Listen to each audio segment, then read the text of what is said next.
They're talking to me.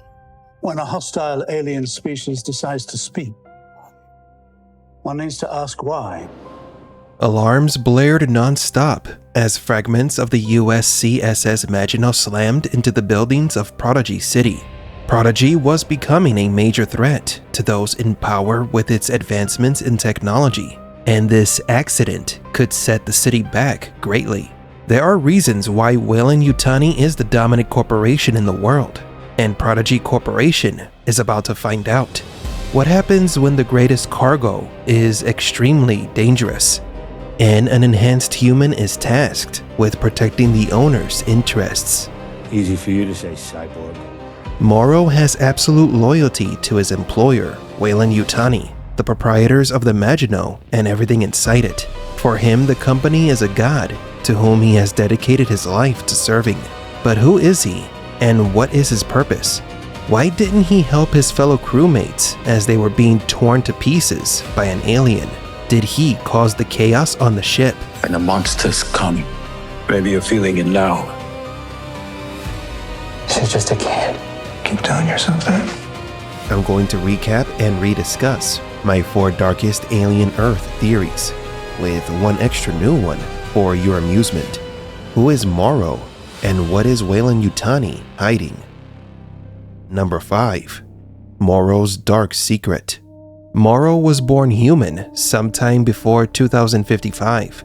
By 2120, he was already a member of the crew of the USCSS Maginot, sent on a mission few would accept, to locate, capture, and bring back living hostile alien species found in deep space. This ship collected 5 different life forms from the darkest corners of the universe. The missions mandated long periods of stasis, scouting, capturing, and studying undiscovered alien creatures.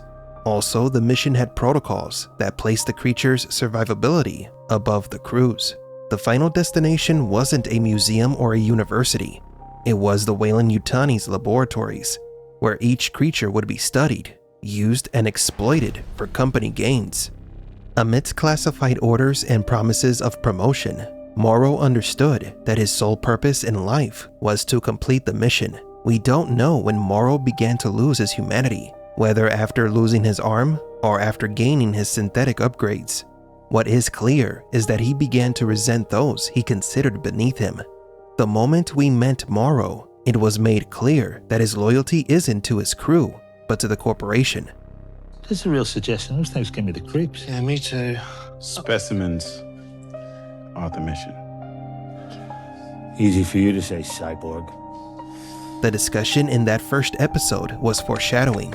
Morrow is the show's embodiment of the evil megacorporation, just like Ash was in Alien, the synthetic that sabotaged the Nostromo. Do I need to post extra security or restrict you to your quarters? It is suspicious that the disaster occurred right after this conversation. Coincidence? For now, we don't know what caused the failures that led a Xenomorph to kill the entire crew and the Maginot to crash into Prodigy City. In previous videos, we suggested that it could have been boy Cavalier so that he could commandeer technology from Weyland-Yutani. Still, Morrow does seem to be the likely culprit. Why are you doing this? So was it all just for the mission? Or was he offered a reward that he couldn't refuse? What if he sold his humanity to extend his lifespan?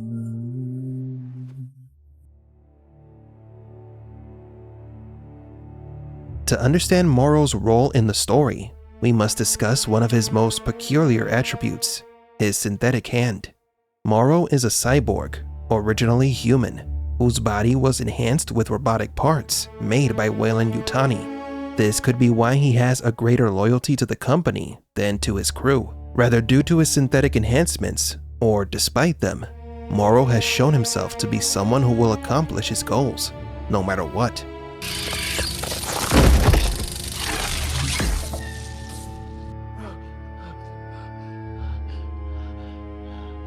However, there is much more to his character than just blind loyalty. The explicit parallels between Alien Earth and the classic fantasy tale of Peter Pan were made clear in the very first episode. The protagonist is named Wendy, She leads the Lost Boys, and they all live on an island called Neverland. Boy Cavalier is the boy who doesn't want to grow up, and the apparent antagonist has a metal hand. Now, who is the villain in Peter Pan with a piece of metal for a hand? Understanding who Captain Hook was in Peter Pan will help paint a clearer picture of who Morrow is in Alien Earth. Hook hated Peter Pan and the Lost Boys because they had what he didn't. And I'm not talking about having two hands, but the chance to be a kid. What drove him was his pure jealousy of Pan and the other kids. He grew up and lost his hand in a fight against the Tic-Toc crocodile. The croc is a metaphor for what? Time. Captain Hook was afraid of the croc, afraid of time. Like Hook, Morrow also bears the scars of his mortality. His fear of death, of mortality after losing a limb, drove him to be a pawn in the interest of the corporation, which may have promised him the one thing he wanted, immortality. Just as Hook fears the clock inside the crocodile's belly, Morrow fears his biological clock of mortality. He doesn't want to die, nor does Boy Cavalier, and both of them are willing to do whatever it takes to cheat death. Morrow has one goal: to protect company assets and be rewarded with improvements to prolong his life. So did he or did he not cause the Maginot to crash? From what we've seen so far, he's following Weyland-Yutani's instructions to the letter and removing any obstacles. He shows no remorse, no sympathy or empathy for those who are being killed by the Xenomorph. His emotionalist demeanor shows that he is more synthetic than human. He might have no humanity left at all. Morrow is simply a tool for a mega corporation. Number 4. Is Boy Cavalier the real villain? To help you understand this theory, let's go back, or forward, to the year 2120, 2 years before the events of the classic 1979 Alien film. In the series Alien Earth, the world is divided into 5 major territories. These territories are not under the political control of any government or royal lineage. Instead, they are openly controlled by 5 megacorporations. Some countries continue to hold democratic elections, but they are mostly for show, giving the people the illusion of control, a symbolic act, as the true power lies with Weyland-Yutani, Prodigy, Lynch, Dynamic, and Threshold. These 5 companies control the regions of the planet and act solely on their financial self-interest. Weyland-Yutani is one corporation all Alien fans know. The company has been an antagonistic force, scheming from the shadows since the first Alien film. The company is well known for advanced AI robotics, space travel, and biotechnology. WY has tried multiple times to weaponize the Xenomorphs and other alien species to gain and maintain its advantage in the corporate market space and outer space. They aren't just a global economic threat. They are an intergalactic economic threat. These 5 megacorporations, Weyland-Yutani, Prodigy, and the others, do not see alien creatures like the Xenomorphs as existential dangers, but rather as lucrative financial opportunities. So you're telling me to come in to take this thing away? Yeah, they're gonna try. They don't want to kill it.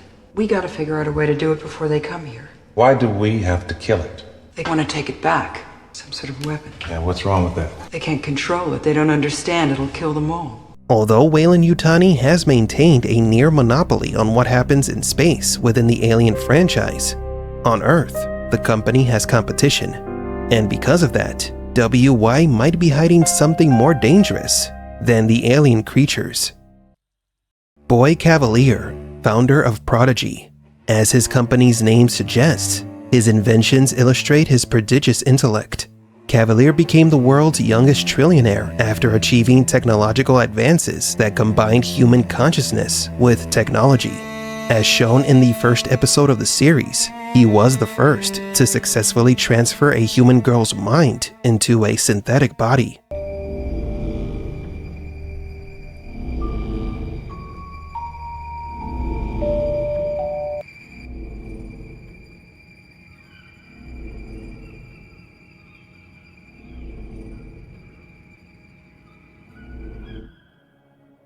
However, many viewers are starting to doubt that this was a transfer of consciousness. Some are theorizing that what actually happened was that the girl's mind was simply copied into a synthetic. Whether a true human mind transfer occurred remains a mystery in the show, and even Kirsch, one of Boy Cavalier's synthetics, often points it out. This new breed of androids, or synthetics, with human minds transferred into them, are not human. We've had this discussion. She's not human anymore. Why are we pretending she is? So is Boy Cavalier lying about his accomplishment? Did he save the children's lives by transferring their consciousness into robots? What are his true plans for these lost boys? To hopefully understand Boy Cavalier's plan, we must know the basis behind his ideology, the way he views life and the world. His name implies part of his goals. Boy Cavalier is just that, a child struggling to avoid growing up. The series uses multiple visual references to Walt Disney's Peter Pan, as well as J.M. Barrie's classic novel. When you wake in the morning, the naughtinesses and evil passions with which you went to bed have been folded up small and placed at the bottom of your mind. Boy Cavalier's island is called Neverland, and each child who is transferred into a robot is given a new name. They are named after characters from Peter Pan. Boy Cavalier nicknamed the troop the Lost Boys. Now you may be asking, why does Boy Cavalier use so many references to Peter Pan? Let's look into that.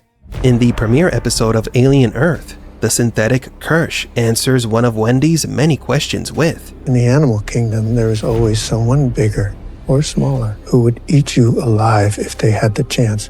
That's what it is to be an animal. You're born, you live, you die. Boy Cavalier is afraid of getting old and dying. He is trying to find a way to cheat death, like so many others have tried before him, searching for the metaphorical fountain of youth, the key to immortality, and the purpose of life. And his childish obsession is looked down upon by his creation, Kirsch. Boy Cavalier is Peter Pan, a child refusing to grow up, and his truest hopes are embodied in Wendy. Yet these hopes of Boy Cavalier can still be lies used to simply increase his economic power and influence. All the while Prodigy City's inhabitants pay the price. What then makes him the villain of this story? Do you want to see a magic trick? Yeah.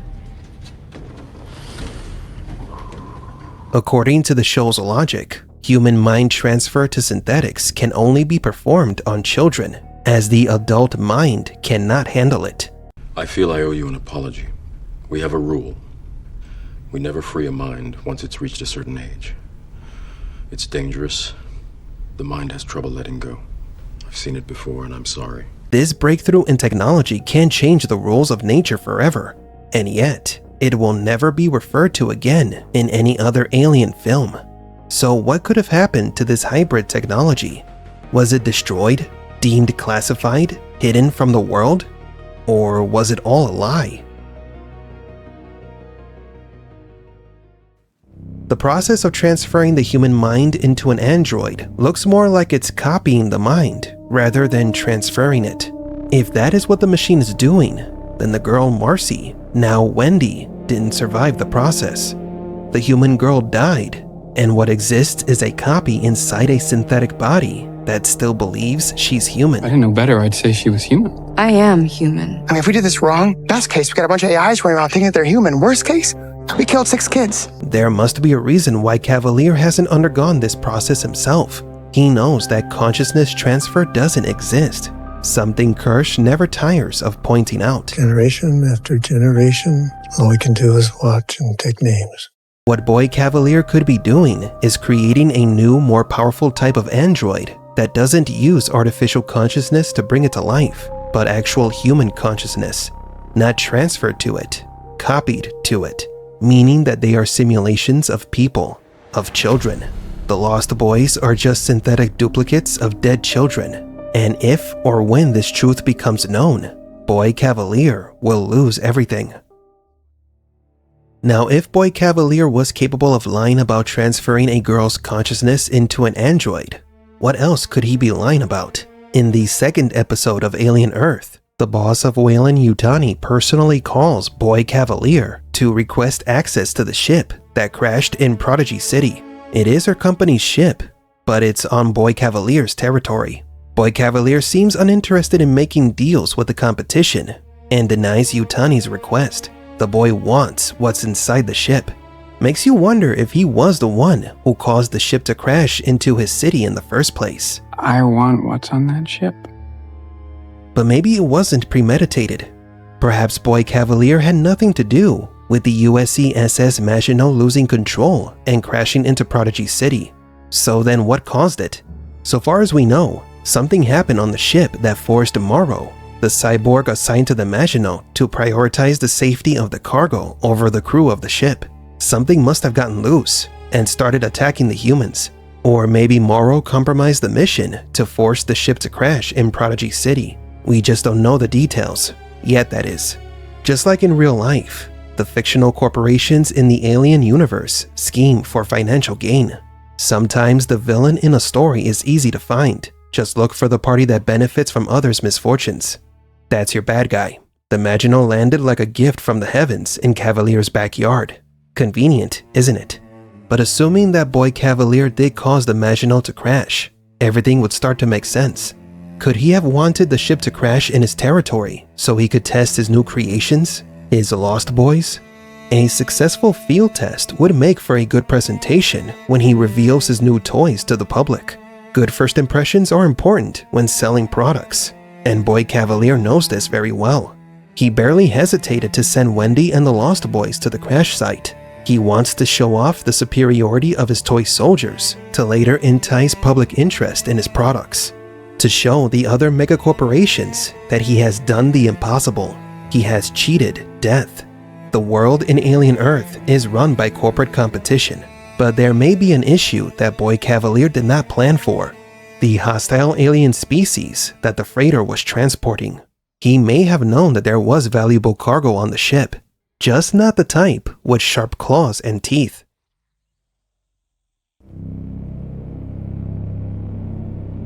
Humans believe they can eventually escape death, but it's inevitable. Neither the smartest young trillionaire in the world nor the sick little girl can escape that end. The clock never stops ticking. So what happens next?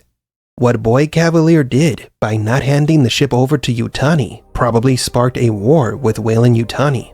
WY will fight to recover their ship and what's inside. But what do you think? Was Boy Cavalier responsible for the Maginot crashing to Earth so that he could steal from his competition? Was Marcy's consciousness transferred to an android and cheated death? Or is the android Wendy just a copy and the child died and was buried by her older brother? Number 3. Can the T. Oelis infect a Xenomorph? This ophthalmological nightmare is one of the new creatures that was being transported to Earth on board the Maginot.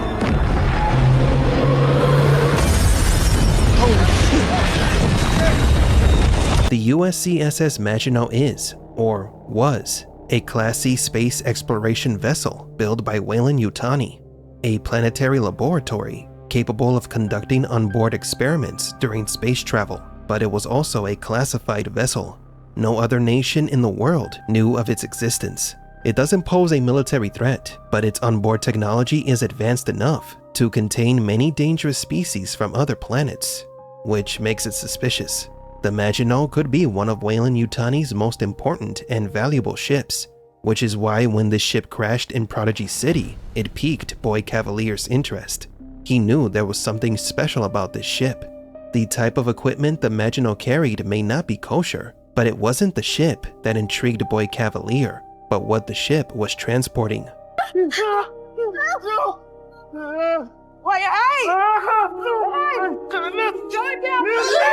Now, what exactly is this eyeball with legs? On the ship, there is a description of this creature that says the following, and I quote, "The tentacles carry extraordinary strength and are built to climb into and dislodge the eyes of other living organisms. Once replaced in the eye socket, T. Oelis takes over the ocular pathways of the brain, overriding the neural transmissions throughout the body. More study needed to gauge inherent intelligence, though T. Oelis has shown remarkable problem-solving skills at a near-human measure." End quote. So we're dealing with an interplanetary parasite, capable of stealing people's willpower by removing one of their eyes. allowing it to approach other hosts of the same species without arousing suspicion. Furthermore, it can imitate human intelligence. Here's a random question. How does it reproduce? Being a parasite that replaced the host's real eye with itself, everything points to it exploiting the host's reproductive functions. The T. ocellus remains within the host, maintaining control over it, which would allow it to protect and develop its offspring undetected, continuing to use its host's body as if it were its own. This makes the parasite dangerously stealthy and a persistent threat, as it doesn't need to leave the victim's body at all, using the same host for an extended period of time and infecting others in the process. Therefore, this creepy walking eyeball could be more dangerous than the Xenomorph, and possibly a key element to the plot of Alien Earth. The nature of the T. ocellus is quite similar to a real-world parasite that inspired the classic video game series, The Last of Us. Ophiocordyceps unilateralis, better known as the zombie fungus. This parasite primarily infects carpenter ants, burrowing into their bodies and taking control of their will. It forces them to abandon their nest and climb to a specific point where it forces them to bite on a leaf or branch with such force that they become stuck in place. This is known as the death bite.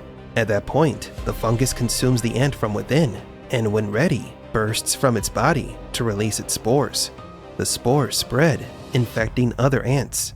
In some cases, this fungus even modifies its strategy depending on the climate. In temperate areas, it causes ants to bite branches instead of leaves to ensure that their bodies remain stable even if the vegetation falls. Now returning to the evil Mike Wazowski from space, these visually chilling parasites are the opposite of facehuggers. Facehuggers forcefully attach themselves to the human's face, stick their thing down their throat, and impregnate the victim. Then the creature dies. Later, a new bundle of joy from hell, named the Chestburster, is born from the host. In contrast, the T. ocellus consumes its host and steals their will. The replacement of the eye, while a grotesque image, could have a philosophical interpretation. When the parasite replaces one of the victim's eyes, it's distorting their reality while simultaneously taking control of them. It makes its host see what it wants and think what it wants. It steals your body and changes your personality. So what would happen if a T. ocellus took control of a Xenomorph?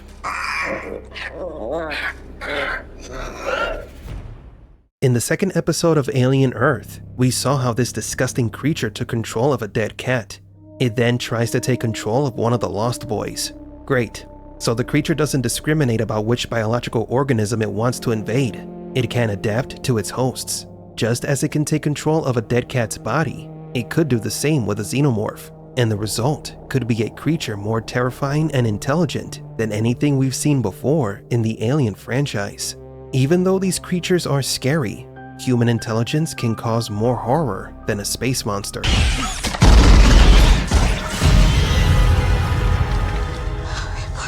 By no means are the Xenomorphs dumb, but if one were to become smarter, being controlled by another intelligent organism, the T. ocellus, which was described as having near-human problem-solving skills, how dangerous would it be in comparison? Xenomorphs have been spliced with human DNA before, but they lacked human smarts. I can feel it. Behind my eyes. I can hear it moving. A Xenomorph T. ocellus hybrid would bring Prodigy City to its knees. Now that we have some new deadly alien species threatening planet Earth, what was Weyland-Yutani planning on doing with them? Did they intentionally crash their ship in Prodigy City to destroy it? So you're telling me to come in to take this thing away? Yeah, they're gonna try. They don't want to kill it. We gotta figure out a way to do it before they come here. Why do we have to kill it? You just said the company's coming for it. That's right. They want to take it back. Some sort of weapon. Yeah, what's wrong with that? They can't control it. They don't understand it'll kill them all. Understand this one thing. Boy Cavalier is the youngest trillionaire in the world. He gained his riches in a very short amount of time, and thus he is a threat to Weyland-Yutani and the other corporations. We still don't know what caused the Maginot to crash, but there is a chance that Weyland themselves dropped it in Prodigy City with a hidden sole purpose: to destroy their rival. A city like Prodigy, with emerging technology that grants immortality, threatens the balance of power of the other megacorporations, and they can't afford to lose more ground. Perhaps the Maginot was never a space exploration vessel, but a Trojan horse carrying bioorganic space alien weapons capable of wiping out Prodigy City. If so, things are going to get worse than a few space vermin lurking Prodigy City. The crash is a declaration of war and the deliberate use of deadly monsters on Earth by the greedy and evil Weyland-Yutani. Number 2. Wendy is not human. Prodigy Corporation officially claims that Wendy is believed to be the first human-machine hybrid created on Earth in the year 2120. Boy Cavalier, the head of Prodigy and the world's youngest trillionaire, has made an unprecedented discovery. He managed to save the consciousness or soul of a terminally ill 19-year-old girl, Marcy Hermit. Marcy's father gave custody of his only daughter to the company to give her a chance to live. Marcy would be the first member of Boy Cavalier's version of the Lost Boys, a new race of hybrid species, the next step in human evolution. Better than normal humans in every way, but technically not human. Reports from Prodigy Corporation stipulate that Boy Cavalier found a way to transfer human minds, but it will only work on children. However, there seems to be some issues with the final results of this new miracle of science. Wendy appears to be more than a synthetic with human consciousness. She could be the result of a larger experiment, one that combines alien organics with robotics. And there are clues in the first 2 episodes of Alien Earth that confirm this. What on earth is Wendy? I am human. She's not human anymore. Why are we pretending she is? To help us figure out what Wendy is, we need to know what her body is made of. Wendy is mostly, if not completely, synthetic, and synthetics are banned in parts of the world after a rebellion took place. Only megacorporations and rich people in power have them. But Wendy doesn't seem to be just any synthetic. She has demonstrated rather suspicious abilities. She is a synthetic with the consciousness of Marcy Hermit, who is capable of hacking computers. This skill was not by design. Did she just... What just happened? She rewrote the code somehow. Did we know? Did we give her that skill? But she may also be part alien, as she can also sense the aliens. In the 2nd episode of Alien Earth, when Wendy arrives at the crash site with the other Lost Boys, she hears a crackling noise that no one else can hear.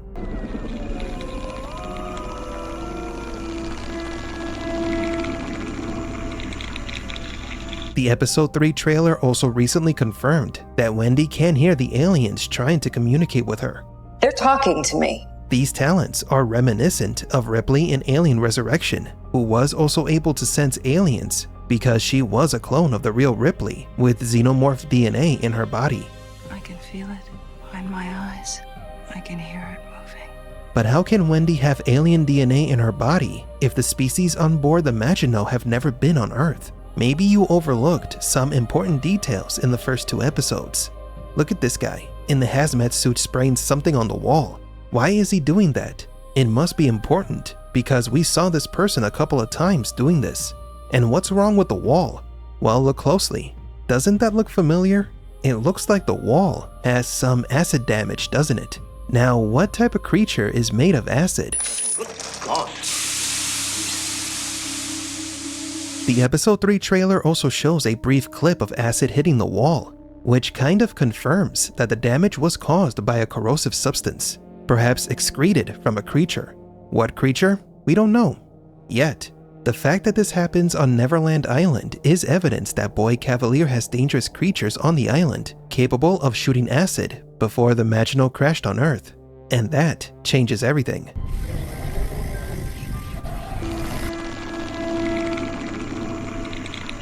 So we ask again, what is Wendy? The theory that makes the most sense right now is that Wendy has alien DNA in her synthetic body. Was a little Marcy given a new body? Was her soul moved to that body? While the possible sad truth is that the robot only has the girl's copied memories, and Marcy actually died after the procedure.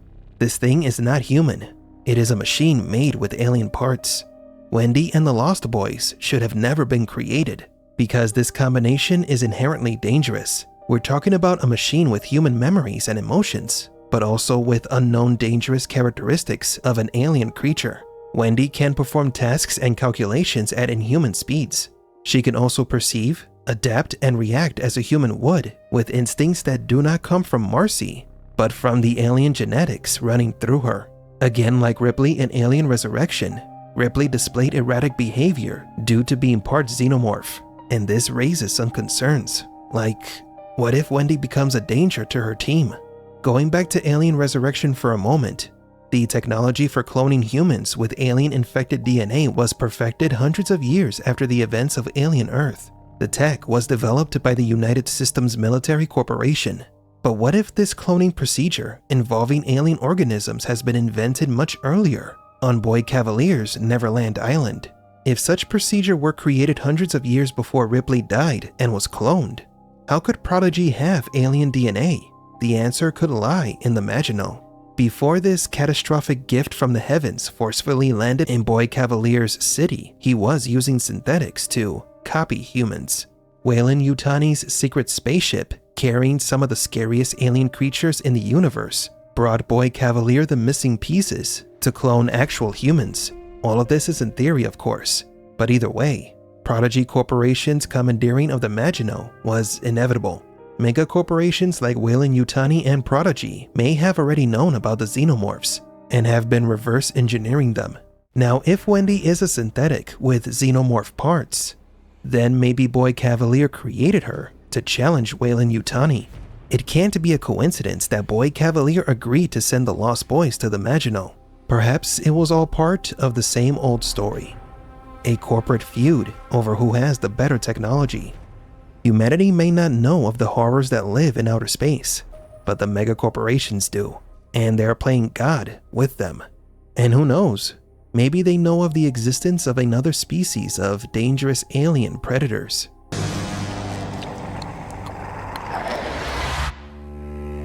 Number 1. Weyland-Yutani is lying. Shocker. Let's explore the origin of this mega-greedy corporation. Founded in the late 21st century through the merger of the British Weyland Corporation and the Japanese Yutani Corporation. Yutani in particular is known as the company that engineers extra-long-distance extraterrestrial space travel and exploration. Weyland-Yutani grew to become the largest multinational corporation in history, but also a universal threat once its intergalactic travels began, operating in numerous industrial sectors such as space colonization, planetary terraforming, biotechnology, weapons manufacturing, and artificial intelligence development. By the 22nd century, Earth was under the control of corporate-controlled governments, dominated by 5 megacorporations that barely tolerate each other. Earth was divided into 5 regions, like a chessboard, each one run by one of the 5. Weyland-Yutani, the oldest and most ruthless, controls North and South America and treats Mars and Saturn's moons as mere extensions of its corporate empire. Threshold, with dominance over Europe, exercises iron control over its territory. Dynamic, with influence in North Africa and the Middle East, is a key player in technology and energy resources. Lynch, owner of Russia, operates with an aggressive policy and a militarized approach. And Prodigy, the newest player, with control of East Asia, Australia, Greenland, and Iceland, founded by the young trillionaire Boy Cavalier, creator of the hybrids and Weyland-Yutani's newest obstacle. These 5 corporations fight over contracts or resources and compete for the control of the direction of humanity. Their fight is for technological and biological dominance, and above all, for who will have the most moral authority in a world where traditional governments no longer exist. These secret wars for immorality and corporate supremacy define society itself. Now back to Weyland-Yutani. Throughout nearly the entire Alien franchise, WY has been depicted as an evil shadow organization obsessed with capturing a xenomorph. But is the company that simple-minded? Is capturing an alien all there is? Or are we missing something? Xenomorphs don't seem to be that rare. Every Alien story featured humans who failed to bring these creatures to Earth safely. Prometheus and Alien Covenant tell the origin of these alien species, yet now they contradict the appearance of the creature in Alien Earth. The Alien vs. Predator movies established that the xenomorphs had been around for centuries before modern human civilization, and they were simply prey to be hunted by the predators. Regardless of how or when the xenos came into existence, Weyland-Yutani seems to always be present. The corporation has had multiple interactions and conflicts with the aliens. At some point, they must have caught one and experimented on it, just as they have with the predators. If Weyland-Yutani already has experience with these creatures, what better way to use them than to cause an invasion into their competitors' territory? What if the Maginot crash wasn't an accident, but a calculated move by Weyland-Yutani? Fans of Alien have been wondering how and where the Maginot crew found the Xenomorph eggs, decades before Ripley and the Nostromo crew did in Alien. Some fans have gone as far as to suggest that time traveling could explain this issue in canon. Hopefully not, as that would be lazy writing. Now then, did Weyland-Yutani deliberately crash their ship, carrying deadly alien creatures on Earth? The answer is possibly. Well, because Weyland-Yutani sees Boy Cavalier as a threat to their economic dominance and control over the chessboard. Boy Cavalier's technology for achieving supposed immortality is far beyond anything Weyland-Yutani has. Weyland-Yutani has always disregarded human life to obtain a xenomorph. For them, these creatures aren't a threat, but an opportunity. A tech corporate executive's biggest fear is for a young hotshot inventor to come out of nowhere and introduce to the world new technology that they cannot understand how it works. Weyland-Yutani is more afraid of competition than of dangerous alien monsters. So it makes sense that if Weyland-Yutani knew its ship would be bringing extremely dangerous alien creatures to Earth, letting it accidentally fall into Prodigy City, it could weaken its competitors' economy. A bio-extraterrestrial war disguised as a malfunction. In one of the previews for an upcoming episode of Alien Earth, Morrow said that his ship was on a mission to search for creatures in different parts of the galaxy. But how did they know where to look? This ship collected 5 different life forms from the darkest corners of the universe. Weyland-Yutani must already have experience trapping these creatures. It's more than obvious that this corporation has never been transparent about its experiments and intentions, so no one truly knows the limit of their technology or what they are capable of when they sense a threat. Boy Cavalier thinks he's taking tech from Weyland-Yutani and is going to profit from it, but what he did was allow a Trojan horse into his home. This will destroy his company and secure Weyland-Yutani's position as the corporation in charge. There is barely any recorded history on Prodigy, which begs the question, did Weyland-Yutani successfully eradicate Prodigy and Boy Cavalier before they had a chance to win their place in the history books of technology? So what do you think? Did Weyland-Yutani cause the crash of the Maginot? Could this company already have dangerous aliens in their possession, waiting to be used against its enemies? I'm a Gloomy Geek, and don't forget to like and subscribe.